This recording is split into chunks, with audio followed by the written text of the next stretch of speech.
Indians கிட்ட காமனா இருக்க பெரிய வீக்னஸ் என்னன்னு தெரியுமா? காலங்காலமா நம்ம ஒரு விஷயத்த பண்ணிட்டு இருந்திருப்போம். ஆனா வெஸ்டர்ன் கண்ட்ரீஸ் ஏதாவது ஒரு விஷயத்த டிஃப்ரெண்டா பண்ணிட்டாங்கன்னா இவனுங்க டெவலப்டு கண்ட்ரியாச்சே, ரொம்ப அறிவாளிகளாச்சே, இவங்க பண்ணா கரெக்டா தான் இருக்கும் அப்படின்னு சொல்லிட்டு நம்ம காலங்காலமா செஞ்சுட்டு வந்த விஷயத்த அம்போன்னு விட்டுட்டு அவன் சொன்னதுக்கு பின்னாடி போறது. இந்தியாவோட இந்த மைண்ட் செட்டை நல்லா புரிஞ்சு வச்சுக்கிட்ட நிறைய வெஸ்டர்ன் கம்பெனிஸ் எல்லாமே எந்த ஒரு வர்த்துமே இல்லாத நிறைய ப்ராடக்ட்ஸை விற்கிறதுக்கு உண்டான ஒரு பெரிய மார்க்கெட்டா தான் இந்தியாவை பார்த்தாங்க. அப்படியே அவங்க இந்தியாவுக்கு கிஃப்டா கொடுத்தது தான் இந்த ரீஃபைன்ட் வெஜிடபிள் ஆயில்ஸ் அப்படிங்கிறது. இந்த ரீஃபைன்ட் ஆயில்ஸ்லாம் இந்தியாவில் அதிகமாக யூசேஜ்ல வரதுக்கு முன்னாடி ரொம்ப வருஷமா குக்கிங் மீடியமா இருந்தது ஃபர்ஸ்ட் குவாலிட்டி செக்கில் அரைச்ச எண்ணெய் தான். இந்த எண்ணெய் மட்டும் இல்லாம ரொம்ப செஞ்சுரிஸா இந்தியாவில இருந்த ரொம்ப ஹெல்த்தியான ஒரு குக்கிங் மீடியம் தான் பசு நெய் அப்படிங்கிறது. இந்தியாவில் மனுஷங்க ஆடு மாடு டொமஸ்டிகேட் பண்ணி வளர்க்க ஆரம்பிச்ச காலத்துல இருந்தே பசு நெய் ஒரு முக்கியமான குக்கிங் மீடியமா இந்தியாவில இருந்துட்டு தான் இருந்திருக்கு.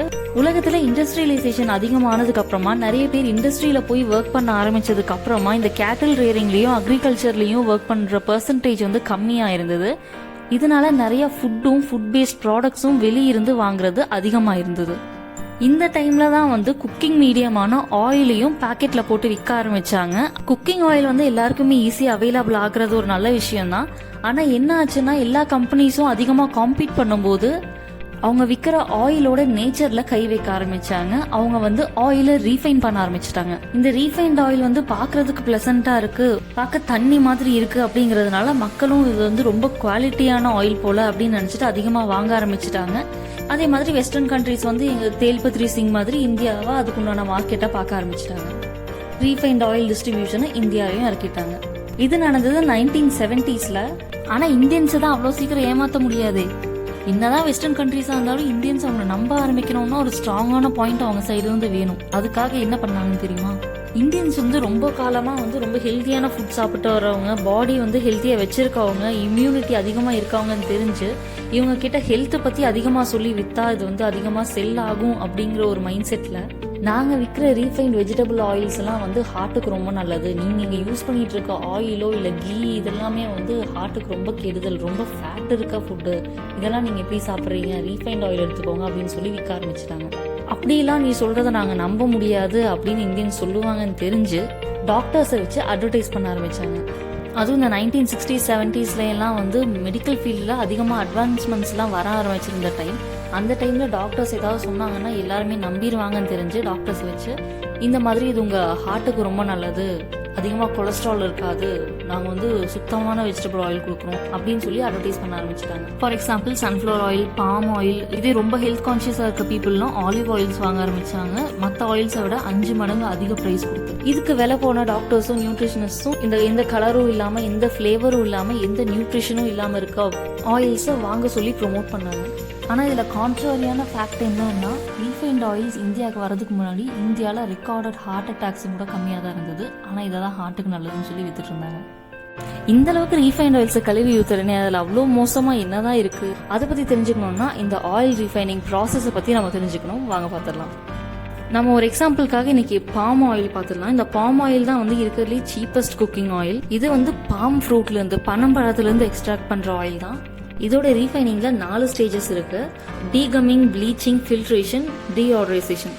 இதுல ஃபர்ஸ்ட் ஸ்டெப்பான டீகம்மிங்ல என்ன பண்ணுவாங்கன்னா, நேச்சுரலா எக்ஸ்ட்ராக்ட் பண்ண அந்த ஆயில்ல நிறைய கம்ஸ் இருக்கும், அதுக்குன்னு ஒரு ஸ்டிக்கினஸ் இருக்கும். ஏன்னா இது ஃப்ரூட்ல இருந்து எக்ஸ்ட்ராக்ட் பண்ற ஆயில்ல, அதனால. அப்போ இந்த டீகம்மிங் ப்ராசஸில் அதில் இருக்க ஸ்டிக்கினஸ், அதாவது அந்த கம்ஸை ரிமூவ் பண்ணுவாங்க. அதனால தான் இதோட நேம் டீகம்மிங். இந்த டீகம்மிங் ப்ராசஸ்க்காக இதில் பாஸ்பரிக் ஆசிடை ஆட் பண்ணி வேக்கம்ல ஹீட் பண்ணுவாங்க. பாஸ்பரிக் ஆசிடே ஹியூமன்ஸுக்கு அவ்வளோ நல்லது கிடையாது. இது டைரெக்டாக கிட்னியும் போன்ஸையும் அஃபெக்ட் பண்ணும். இந்த டீகம்மிங் ப்ராசஸ் முடிஞ்சதுக்கப்புறம் அதில் இருக்க கம்ஸ் எல்லாம் ரிமூவ் பண்ணதுக்கப்புறமா அடுத்த ஸ்டேஜ் ப்ளீச்சிங். நேச்சர்ல இருந்து எக்ஸ்ட்ராக்ட் பண்ண இந்த ஆயிலை ப்ளீச் பண்ணுவாங்க. ஏன்னா அப்பதான் அது ஒரு இம்பியூரான கலர்ல இல்லாம டிரான்ஸ்பரண்டா தெரியும். அதை பார்த்தா ரொம்ப பியூரான ஆயில் அப்படின்னு எல்லாரும் நம்புவாங்க. இந்த ஸ்டேஜ்ல ப்ளீச் அவங்க எதை யூஸ் பண்ணுவாங்கன்னா ஆக்டிவேட்டட் கிளே யூஸ் பண்ணுவாங்க. ஆக்டிவேட்டட் கிளே அப்சர்பிங் கெப்பாசிட்டி அதிகமா இருக்க ஒரு கெமிக்கல் தான். இதை யூஸ் பண்ணும்போது ஆயில் இருக்க எல்லா கலர் பிக்மெண்ட்ஸையும் அப்சர்வ் பண்ணிடும். இதுக்கு அடுத்த ஸ்டேஜ் ஃபில்ட்ரேஷன். இவங்க ஆட் பண்ண அந்த ஆக்டிவேட்டட் கிளே ரிமூவ் பண்றது தான் இந்த ஃபில்ட்ரேஷன் அப்படிங்கிறது. டோட்டலா ஆயிலை ஃபில்டர் பண்ணி எடுத்துருவாங்க. இதுக்கு அடுத்த ஸ்டேஜ் டீஆர்டரைசேஷன். பேர்லயே இருக்க மாதிரி இதோட ஆர்டரை ரிமூவ் பண்றது. இப்போ நான் சொல்றது பேஸ் ப்ராசஸ் தான். நான் சொன்னது இல்லாமல் நிறைய கெமிக்கல்ஸ் இதில் ஆட் பண்ணுவாங்க. ப்ளீச் பண்ணுற இடத்துலையும் தான், டீகமிங் பண்ணுற இடத்துலையும் தான். டியோடரைசேஷன் வந்து நம்ம அவுட்லைனாக பார்த்தா அந்த பாம் ஆயிலில் இருக்க அந்த பாமோட ஸ்மெல்லை ரிமூவ் பண்ணுறதுக்கு நம்ம நினைப்போம். ஆல்ரெடி இவங்க போட்ட கெமிக்கல்ஸில் அந்த ஸ்மெல்லாம் போயிருக்கும். இவங்க ஆட் பண்ண இந்த எக்ஸ்ட்ரா கெமிக்கல்ஸோட ஸ்மெல்லெல்லாம் ரிமூவ் பண்ணுறதுக்காக தான் ஆக்சுவலாக இந்த டியோடரைசேஷன் அப்படிங்கிற ப்ராசஸ்ஸே.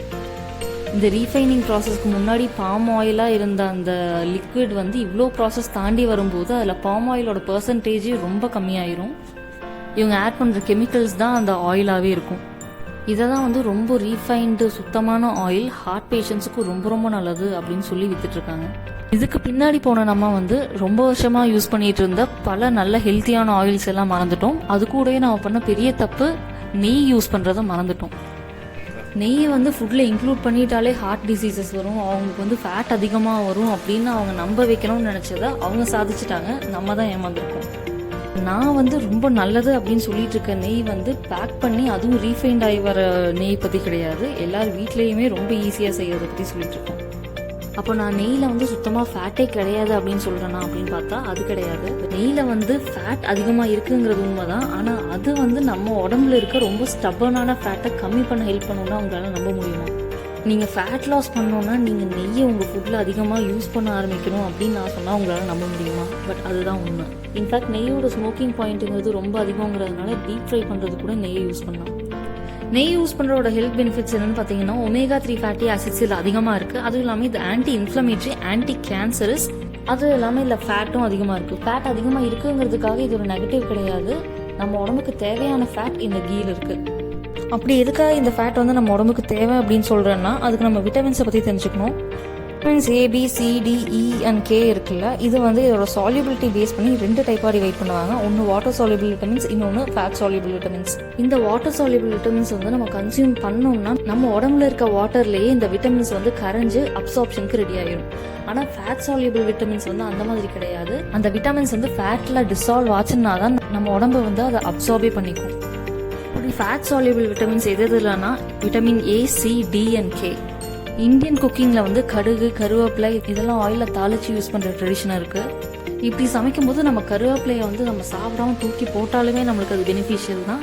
ஏன்னா கருவேப்பிலையில் வந்து விட்டமின் A அதிகமாக இருக்கும். அது ஃபேட்டில் சால்யூபிள். நம்ம ஆயிலோட கன்சியூம் பண்ணும்போது நம்ம உடம்பு வந்து அது ஈஸியாக அப்சர்வ் பண்ணிக்கும். அதனால கருவேப்பிலையை வந்து நம்ம கடிச்சு சாப்பிடணும்னு கூட அவசியம் இல்லை. ஏன்னா அது நம்மளுக்கு அந்த ஆயிலே டிசால்வ் ஆகி கிடச்சிடும். இந்த கான்செப்டுக்காக தான் கீயில் இருக்க ஃபேட் வந்து நம்ம உடம்புக்கு யூஸ்ஃபுல்னு நான் சொல்கிறேன். பசு நெய்யில் வந்து vitamin A, D, E and K இருக்குது.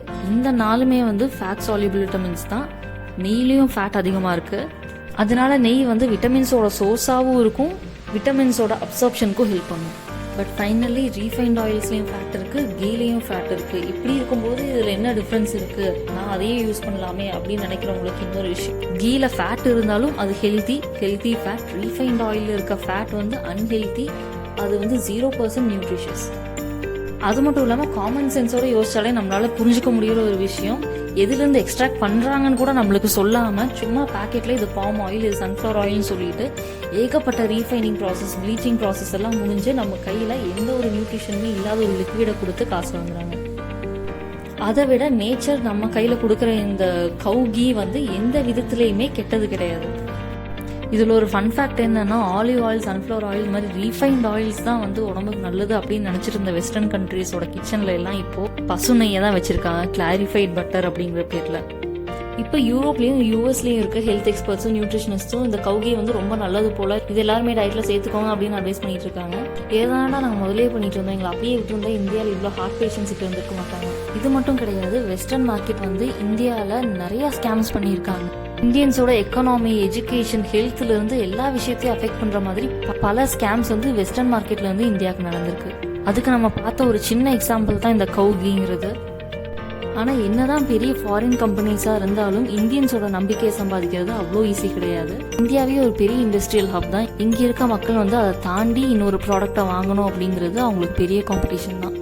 அப்படி எல்லா காம்படிஷனையும் தாண்டி இந்தியாவுக்குள்ளே வந்து ஸ்டாண்ட் ஆன ஒரு ஃபேமஸான சாஃப்ட் ட்ரிங்க் கம்பெனி, இப்போ உலகத்திலேயே அதுதான் நம்பர் 1 சாஃப்ட் ட்ரிங்க் கம்பெனி. எப்படி இந்தியாவில் அவங்களோட கால் தடத்தை பதிச்சாங்க, எப்படி அவங்களோட மார்க்கெட்டை தக்க வச்சுக்கிட்டாங்க அப்படிங்கிறத பற்றி தெரிஞ்சுக்கணுன்னா மேலே தெரிகிற இந்த கார்டை கிளிக் பண்ணுங்கள். இந்த வீடியோவில் இருக்க கண்டென்ட் உங்களுக்கு யூஸ்ஃபுல்லாக இருந்ததுன்னா லைக் பண்ணுங்கள். நெய் ரொம்ப அன்ஹெல்த்தியான ஃபுட்டுன்னு நினச்சிட்டு இருக்கவங்களுக்கு இதை ஷேர் பண்ணுங்கள். சேனலை மறக்காமல் சப்ஸ்கிரைப் பண்ணிடுங்க.